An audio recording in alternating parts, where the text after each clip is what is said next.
Attention! Go! Off we go. All they're doing now is focusing on one stroke at a time.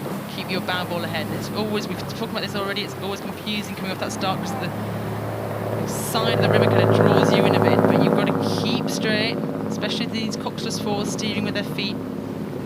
And also it's the wind as well, because behind the islands it's been quite sheltered at the start for this first few, and then that wind hits you very, very quickly and naturally will push you away. As you talked about, the island generates that, I want to be away from this island because it's coming at me. But with the wind as well, so there's even more things to think about. Yeah, and already Leander got warned there. Moving across, you can see that quite sharp angle. The water kind of pushes and pulls you, and they've been told to get back onto their station, on the Buckinghamshire station, and there they go. I'd say just about a third of a length up on the Thames Leander crew. I think this is going to be a really interesting period. This moment here when they're settling in to their base pace, you know, who finds that pace efficiently and quickest? I think it's really important because this is going to be a long one. It certainly is. We've had quite a bit of rain recently, so they're rowing against the stream here at Henley, and also the addition of 112 metres on Olympic distance, so it's a pretty long and painful and washy race. But the Leander crew here have got about a length by the end of the island, and that's quite a convincing start from them. How do you think they're rowing, Mark? Yeah, they're definitely at a high cadence. They're definitely at a higher rate than the Thames crew. But I gather they wanted to establish that lead as early as possible to put your opposition. You know, this kind of one-on-one racing, out of sight, out of mind. And I gather that's the methodology they've gone out with there. And they were just getting warned there to get back on their side. They just kind of moved out a little bit. But it just looks like they're tapping it along more. They aren't letting the boat die. The Thames boat does look like it's racing a little bit lower.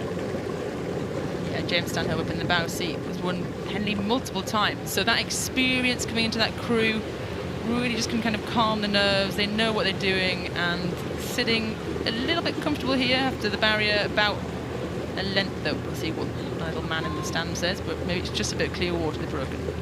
Warning again. And that's the thing, this Thames crew hasn't raced until the regatta, so they don't have that chemistry yet. They're trying to still find their feet, and if you are the Leander crew, you would want to put them under pressure as early as possible, especially with the experience they have in the boat, with what you mentioned with James winning Henley several times.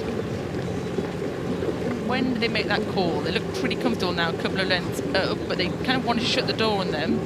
But you never want to leave that door open and let somebody kind of whiz through at the end. Looking here now at the Thames crew, looking down the stroke man, Matthias Diekman.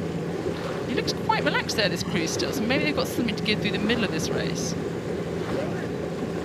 But it's about standing contention, so they can actually make an impact, and I think that's what's really important in the next couple hundred metres, whether Leander keep adding to this lead they have, or Thames can shut it down and start to edge back. So it's that kind of cat and mouse game.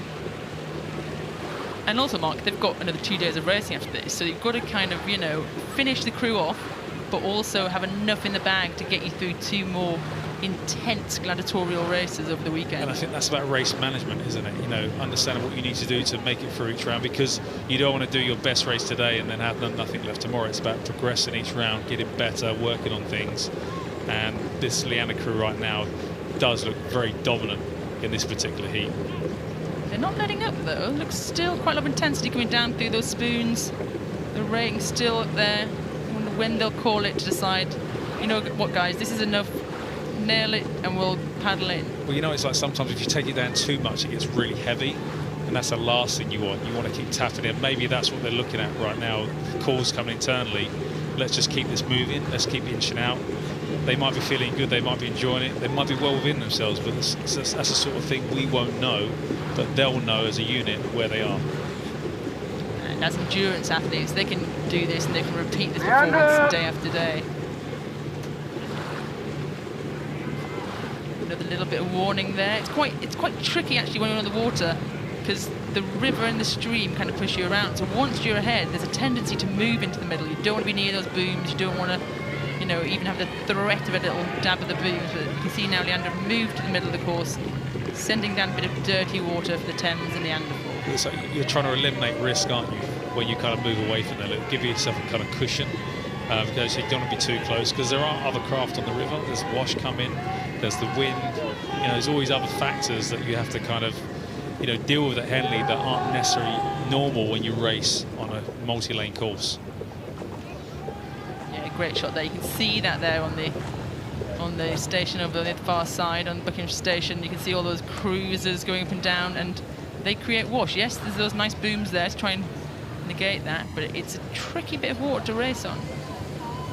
And that was a great shot, actually, where you saw the umpire's launch. As long as those blades don't cross the umpire's launch, those pink cerise blades, they're okay. As soon as they start moving across, that's when the umpire would tell them to get back on their station. So they're just maximising their station right now. Yeah, it looks pretty cruisy there. And you can see by that image there, the umpire's got their flag up. You can see the blades are on the other side of the launch, now they're moving back. Would they ever warn that crew that's coming second in the race, or would they mainly look at the crew in front in case they're impeding? I don't think they'd warn them at this phase. If they got closer, then they would. But when they're this far behind, if you're going to steer across and go into, as you talked about earlier, the dirty water, then that's up to you, basically. That's the last thing you want to do, and that's just inhibiting your boat speed. Coming down through the stewards enclosures, it's filling up for Friday. I know this is not a normal regatta, but the stewards and the organising committee did an amazing job putting this on and actually encouraging people to come down. There's great protocols to get into the stewards enclosure and come along to the bank, and everyone seems to be having a great time when I walked through. It's just great being out, socialising, interacting, feeling human again. It's been brilliant, and got all these crews the opportunity to race. Everybody's smiling, they're loving the experience, which is great. That's what it was all about. And us wanting to put on a regatta this year, for these athletes to complete the regatta, give them something to kind of work towards, and the excitement of racing on the course as well. Absolutely, a lot of smiling faces there, but as we come up towards the finish line, we're going to take a shot there, and it's going to be Leander Club coming across for a win in the visitors. It was dangerous to call it too early, but there we go. A win in the visitors for Leander Club over Thames Leander.